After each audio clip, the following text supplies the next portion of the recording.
As a kid, I always knew I was different than other kids. I was shorter, I had a bigger head, I used a scooter from 5th grade, but it wasn't weird to me because it was all I've ever known.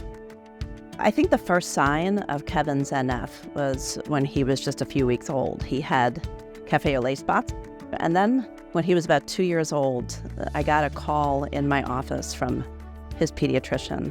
And she starts talking to me about Kevin, about how his head seemed much larger. So she had decided to look into it further. And I said, "What is it that you think he has?"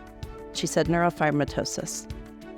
I was diagnosed with NF when I was 2 years old, and I was actually diagnosed with dwarfism when I was 5 years old. Having NF is uncommon and dwarfism is uncommon, but having both was unheard of. What I admire about Kevin is nothing has caused him to change his goals for the future. I do a lot of video editing, which is fun. It's kind of like putting together a puzzle, just finding all the right parts and how it flows, and it's cool seeing everything you put together. Kevin has a lot of personal strength, and the ability for him to do certain things with us that normally his disability would prevent. He knows that he is different, but he's never let that veer him off course from who he is and who he wants to be. I have scans every year. Usually every year it comes back where it says everything's stable, there's nothing to worry about. There's probably some small growth, but it's nothing out of the ordinary. But just recently, in the results, it said my largest tumor, which stretches from my cheek down to my lung, was growing rapidly. And that was probably the scariest experience of my life because you don't know what the results are going to be. One thing I would say to patients with NF is you have to live life to the fullest.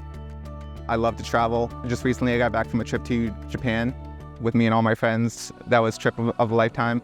When you're traveling with a disability, it's hard. But having everyone there who understands me and what I have, it helps a lot. Just like I've always known about NF, I've always known about CTF. It's just been a part of me. My mom has been involved with CTF for many years. She's been on the board since then. She was chairperson for a couple years. As a family, we've been very involved with a lot of CTF events. We've done a lot of fundraisers. We used to be very involved with Racing for Research. We'd go down to Florida in Daytona and do the Rolex 24 race, and we'd have a couple cars who had our CTF logo on them, and they have the names of all the NF heroes on them. So as a kid, seeing your name on the side of a Porsche racing around Daytona was one of the coolest experiences ever.